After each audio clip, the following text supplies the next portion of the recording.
Salut les amis, j'espère que vous allez bien. C'est le début de l'été, il fait beau, les oiseaux chantent, j'espère que tu vas bien, que ta journée se passe bien. Bon, tu le sais, sur cette chaîne on parle d'investissement boursier, de comment développer son capital au fur et à mesure que le temps passe et comment le faire d'une manière éthique. On a surtout vu pour le moment les investissements passifs et les courtiers en ligne et aujourd'hui j'aimerais qu'on aille plus loin. Ce qu'on va faire, c'est qu'on va faire un petit point sur les marchés financiers. Je pense que c'est hyper important pour moi que vous compreniez bien où on est en ce moment dans les marchés financiers, le type de retour que vous pouvez attendre et surtout ce que vous devez faire à un moment où les marchés financiers sont tout simplement à des niveaux records. Et ensuite, ce qu'on va faire, c'est que je vais vous présenter 3 valeurs que j'aime bien ou que je vais regarder en juillet 2021 pour commencer à construire ou continuer à construire mes positions dessus. J'aurai pas le temps de vous faire toute la thèse d'investissement, sinon je vais encore vous faire une vidéo d'une demi-heure. S'il y a une des valeurs qui vous intéresse, vous me le dites dans les commentaires. Je ferai peut-être une vidéo beaucoup plus approfondie sur tout ce que je sais dessus.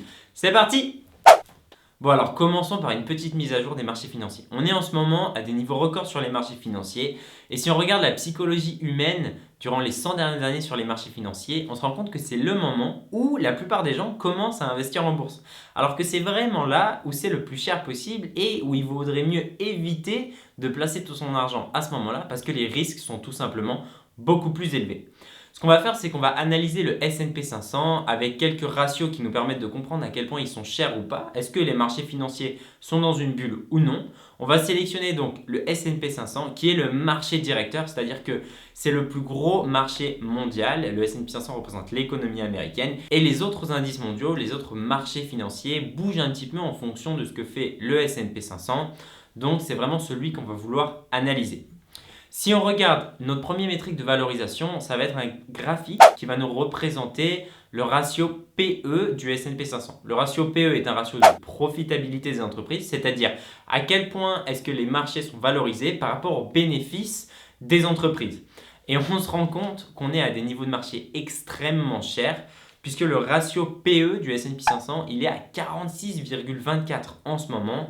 C'est un niveau démentiel. Si on regarde uniquement cette statistique-là, on se dit waouh, on est dans une bulle incroyable sur les marchés financiers. Il vaut mieux l'éviter, je sors tout mon argent et j'attends que ça retombe. Mais bon, vous le savez, ici on va pas juste gratter la surface, on va aller et on va regarder tout l'iceberg. Regardons maintenant le PER de Shiller, qui est une véritable boussole de gestion pour une grande partie des institutions financières. Le PER de Shiller, il prend tout simplement la capitalisation boursière de toutes les entreprises, c'est-à-dire ce que valent toutes les entreprises dans le S&P 500 en ce moment, et il le divise par la moyenne des bénéfices de ces entreprises sur les 10 dernières années en ajustant l'inflation. Bref, tout ce que vous devez retenir ici, c'est que c'est un bon moyen de comprendre à quel point les marchés financiers sont chers par rapport à ce qu'on a eu historiquement dans le passé. Et là où ça fait vraiment peur, c'est qu'on se rend compte que le PER de Shiller, il est à 38. C'est plus que le mardi noir de 1929 avec cet énorme crack boursier qu'ont connu les marchés en 1929 ou que le lundi noir de 1987. Le seul moment de l'histoire où on a eu un PER de Shiller beaucoup plus élevé, c'était durant la bulle technologique de 2001 et on le sait, une grande partie des entreprises mondiales ont perdu 90-95% de leur valeur à l'éclatement de cette bulle. Oui, mais voilà, le PER de Shiller, il prend en compte les bénéfices des 10 dernières années des entreprises, il fait une moyenne, il ajuste pour l'inflation, donc c'est vraiment un bon indicateur si on compare au passé. Pour autant, il ne prend pas en compte les bénéfices futurs. Et on le sait, durant la crise sanitaire, une grande partie des entreprises du tourisme, par exemple, ont eu des bénéfices à zéro, ce qui fait monter forcément le PER de Shiller, alors que si on avait une économie qui était normale, où il n'y avait pas cette crise sanitaire, ces entreprises auraient énormément de bénéfices comme d'habitude et donc on reviendrait à un niveau de PER de Shiller qui est beaucoup moins important que ce qu'on a aujourd'hui. Je suis pas du tout en train de vous dire qu'il faut pas prendre en compte ce PER de Shiller. Ça démontre quand même qu'on a des niveaux de marché qui sont chers, voire très chers, mais qu'on n'est pas dans une bulle et qu'il y a des raisons qui expliquent pourquoi ce PER de Shiller il est aussi élevé. Prenons une vue d'ensemble globale. Pourquoi aujourd'hui on est à des niveaux de valorisation donc qui sont aussi chers que ce qu'on a en ce moment? La première raison, c'est vraiment toute la liquidité qu'il existe chez les épargnants. On le sait, les Français ont épargné plus de 100 milliards d'euros en 2020, c'est un record historique, mais c'est partout pareil sur la planète. Par exemple, les Américains, ils ont épargné 1,6 trilliard de dollars en 2020, c'est l'équivalent du PIB de la Corée du Sud. C'est monstrueux, c'est historique. On n'a jamais eu autant de personnes qui ont mis de l'argent de côté durant l'année 2020. Et forcément, qui dit liquidité, certaines personnes vont le mettre dans un livret A ou tout simplement le dépenser. Mais beaucoup de gens aujourd'hui ont compris qu'on peut l'investir en bourse, faire tout simplement des retours financiers, avoir encore plus d'argent. Et donc, ça fait monter les niveaux de valorisation. La deuxième raison qui va nous expliquer la cherté des marchés financiers, c'est le fait que les taux d'intérêt ils soient à zéro et donc on a un coût d'opportunité qui est extrêmement faible. Il n'y a pas d'autre opportunité en ce moment pour faire grossir son argent, pour investir autre que l'immobilier par exemple, parce que les taux d'intérêt sont à zéro et que tous les autres produits financiers qui dépendent des taux d'intérêt n'ont tout simplement aucun rendement. Nos deux dernières raisons qui expliquent la cherté des marchés, c'est la croissance incroyable du PIB des pays en général, due au plan de relance des banques centrales qui ont tout simplement injecté énormément de liquidités pour stimuler l'économie, ce qui fait qu'en année glissante, les PIB augmentent à une vitesse incroyable en France, aux États-Unis et dans les autres pays du monde. Et notre dernière raison, et on va l'analyser avec un graphe, c'est les estimations de croissance des bénéfices des entreprises. À cause de ce boom économique qu'on attend et cette relance incroyable de liquidité de la part des banques centrales, la plupart des entreprises vont augmenter considérablement leurs bénéfices. Et en utilisant donc le PEG ratio, c'est un ratio qui prend en compte donc la future profitabilité des entreprises. On voit donc les bénéfices augmenter considérablement de ces entreprises et on voit donc des niveaux de valorisation qui restent tout de même très chers, mais qui sont beaucoup moins alarmants que si on regarde le PE normal ou le PER de Shiller par exemple. Si on regarde ce graphe, on voit qu'on est à des niveaux extrêmement élevés, mais qu'on n'est pas à des niveaux aussi alarmants qu'en 2001 ou qu'en 2008. Voilà, si vous ne devez retenir qu'une chose, c'est tout simplement qu'on est à des niveaux de marché extrêmement élevés, mais qu'il y a de très bonnes raisons qui expliquent cela. Mais c'est vraiment pas le moment de mettre toutes vos économies de côté dans les marchés financiers. Ce que vous voulez faire, c'est rester investi, bien entendu, mais garder du cash de côté entre 20 à 30%. Si une correction se profile, ce serait sain, ça laisserait les niveaux de valorisation descendre. On aurait plus de temps pour investir dans les marchés financiers à des niveaux plus faibles et la future hausse n'en sera que plus profitable. En conclusion de ce point marché, s'il vous plaît, gardez du cash de côté au cas où les indices tombent, mais restez investi. Prédire les futures corrections est totalement impossible. Il y a des centaines de milliers de professionnels financiers qui essayent de le faire tous les ans et personne n'y arrive. Jamais une personne sur deux se trompe. Le but du jeu, c'est pas d'essayer de dire quand est-ce que les marchés financiers vont tomber ou pas. Le but du jeu, c'est d'investir un petit peu tous les mois ou tous les 3 mois. Mais comme on le sait en ce moment, les niveaux de valorisation qui sont élevés, qui sont chers avec des marchés financiers qui sont à des sommets historiques, incite tout simplement à la prudence. Mieux vaut rester à quai que de prendre le mauvais train. Bon voilà, maintenant qu'on sait qu'en ce moment les indices mondiaux sont très chers, je vais quand même vous présenter 3 valeurs que je regarde où je vais essayer de construire mes positions en juillet 2021 si certaines choses se passent. Dans mon monde, ce qu'il faut savoir, c'est qu'il y a des centaines de milliers d'entreprises ou des dizaines de milliers d'entreprises dans lesquelles je peux investir et j'essaie de sélectionner celles qui sont tout simplement le meilleur pour l'environnement, pour la décarbonation, pour la transition énergétique. Donc les entreprises que je vais vous présenter ici, c'est des entreprises qui sont en général positives pour l'environnement ou à minima qui ne font pas de mal à l'environnement. Ça, c'est une vidéo beaucoup plus avancée pour les gens qui veulent construire un portefeuille en sélectionnant vraiment leurs entreprises. Si vous ne voulez pas faire ça, vous savez être un investisseur actif maintenant avec les vidéos précédentes qu'on a fait. Je vous dis bye bye, je vous remercie d'avoir regardé cette vidéo et je vous dis à la prochaine. Bien sûr, tu le sais, je ne suis pas un conseiller financier, tu dois faire tes propres recherches, tu ne peux pas juste suivre ce que je fais personnellement. Moi, je suis juste là pour te divertir, je suis là pour être transparent et te montrer ce que je vais essayer de faire. Tu es responsable de tes investissements. Bref, commençons. La première entreprise que je voulais vous présenter s'appelle Canadian Solar. C'est une entreprise qui va me permettre de m'exposer au secteur du solaire et c'est un petit peu la value du monde du solaire. C'est-à-dire que c'est une entreprise qui est beaucoup moins chère comparée à ses pairs, tout simplement parce qu'elle a des marges, c'est-à-dire une profitabilité qui est moins importante par rapport à ses revenus. Mais honnêtement, on est quand même sur une très belle affaire dans le monde du solaire avec des marchés financiers à des niveaux aussi élevés. Canadian Solar est donc une entreprise canadienne qui met en place tout simplement des panneaux solaires photovoltaïques et c'est un des leaders de l'industrie du monde solaire. Je suis super bullish sur l'industrie du solaire en général.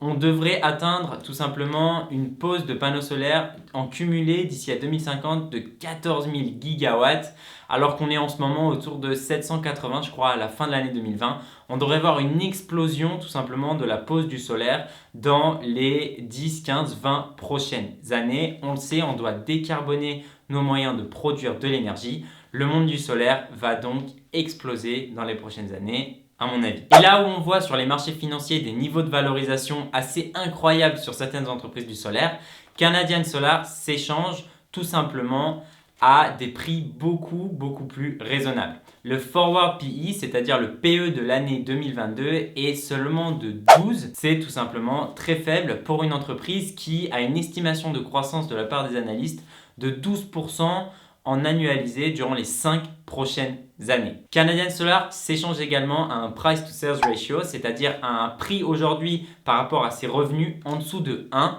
Vous l'achetez donc moins cher que les revenus totaux. On parle ici pas donc des bénéfices, mais bien des revenus totaux.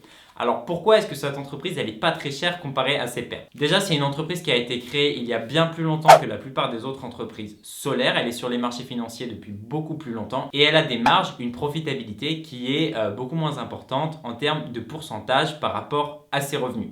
Il y a plusieurs facteurs qui expliquent cela, notamment les coûts des matériaux de production qui ont été en augmentation durant les 4 dernières années, qui ont un petit peu impacté les marges de l'entreprise.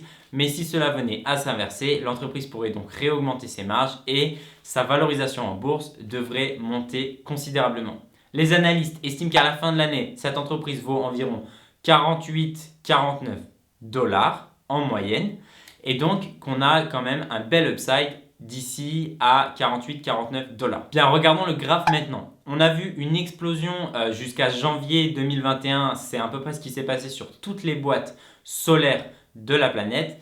Et ensuite, une forte baisse. On voit donc un triangle descendant sur ce graphique avec un support qui s'est mis un petit peu dans ce carré violet que je vous ai mis là, qui est donc entre 35 et 38 dollars. Et c'est vraiment là où vous allez vouloir essayer d'acheter des actions parce que c'est là où le marché financier a dit on pense que ça devient une bonne affaire autour de 35-38 dollars et vous voyez de la pression de la part des acheteurs qui achètent à ces niveaux-là. Pour ma part, j'ai commencé à prendre un tiers de ma position à 40 dollars et j'attends de revoir le cours descendre entre 35 et 38 pour en reprendre. Et si jamais tout simplement le cours casse cette résistance et descend plus bas, j'en reprendrai encore plus. C'est une entreprise qui selon moi est sous-valorisée par rapport à ses pairs. Donc si le cours descend, je serai tout simplement heureux d'en reprendre encore moins cher. Je suis là pour les 5-10 prochaines années et l'explosion du secteur du solaire. Donc il n'y a aucun problème si l'entreprise descend sur le court terme. Petit disclaimer ici, c'est une entreprise certes qui est exposée au secteur du solaire et qui a donc une belle croissance, mais ce n'est pas non plus une entreprise qui croît à 60-70% tous les ans. Vous n'allez pas faire x10, x20 sur cette entreprise, mais c'est une belle boîte qui est peu capitalisée par rapport à ses pairs et je pense que vous ferez des retours sur le long terme. Pour les investisseurs passifs qui regardent tout de même cette vidéo, il est possible de s'exposer à l'industrie du solaire sans avoir à réfléchir si on aime cette entreprise ou cette entreprise. Cet ETF s'appelle TAN. Je vais vous le mettre dans la description s'il vous intéresse. Passons à notre deuxième entreprise et celle-ci s'appelle De Richebourg. C'est une entreprise française qui recycle la ferraille, les métaux et qui fait aussi du service aux entreprises, c'est-à-dire qu'ils vont chercher les déchets des autres entreprises pour les recycler. C'est vraiment une belle entreprise française qui a un potentiel de croissance assez important et un niveau de valorisation extrêmement attractif. Si on regarde le résultat du premier semestre de l'année 2020-2021, l'entreprise a connu une croissance de ses revenus de 27%, tout simplement avec la hausse du prix des métaux précieux grâce à son recyclage et s'échange pour un ratio PE d'environ 10 sur l'année 2020-2021 en fonction des bénéfices que l'entreprise va obtenir sur le deuxième semestre de l'année 2020-2021. Bref, vous l'aurez compris, c'est vraiment un niveau de valorisation très faible. Et si on compare par exemple aux États-Unis avec Waste Management qui est le leader de l'industrie là-bas, Waste Management s'échange à un niveau de valorisation de 34, je crois, son PE, ce qui est extrêmement élevé par rapport à un De Richebourg où on est à un niveau qui est à peu près de 10. Mais ce que j'aime encore plus avec cette entreprise, c'est qu'ils sont dans le process d'acheter le numéro 2 en France, Ecor, du recyclage des métaux précieux et de la ferraille en général, ça pourrait faire augmenter tout simplement les revenus et donc les bénéfices de l'entreprise. Et la mise à grande échelle du recyclage va permettre une diminution des coûts, ce qui devrait augmenter les bénéfices de l'entreprise. Bref, c'est vraiment tout bénef. Vous achetez une belle boîte qui recycle, qui est bonne pour l'environnement et en plus qui connaît une croissance incroyable à un niveau de valorisation assez faible. Je ne vous parle même pas de la hausse du bénéfice de l'entreprise au premier semestre de l'année 2021 de 230% ou de son EBITDA de 100%. Voilà, c'est juste une boîte qui a des résultats qui sont incroyables en ce moment, mais qui surfe aussi sur la croissance du recyclage des métaux et de la ferraille en général, qui devrait continuer durant les 5, 10, 15, 20 prochaines années. Tout simplement, c'est une belle opportunité selon moi. Et graphiquement, comme on le voit, je ne suis pas le seul à avoir compris que c'était une bonne affaire. La boîte surfe sur une tendance haussière assez incroyable. Donc on reste à un niveau qui est cher historiquement de l'entreprise, mais on n'a jamais vu de telles perspectives de croissance pour cette entreprise. Ils vont également acheter le numéro 2 français et en faire une super puissance du recyclage de la ferraille. Le meilleur moyen d'investir dans cette entreprise, c'est tout simplement d'investir au moment où vous voyez le prix toucher la courbe rouge ici sur ce graphique, qui est la moyenne mobile. On voit qu'à chaque fois que le cours touche cette moyenne mobile, il repart à la hausse. La moyenne mobile étant donc une bonne résistance et sera donc un point d'entrée idéal. On finit cette vidéo avec la dernière entreprise que je vais vous présenter et elle s'appelle Corsair Gaming, ticker CRSA.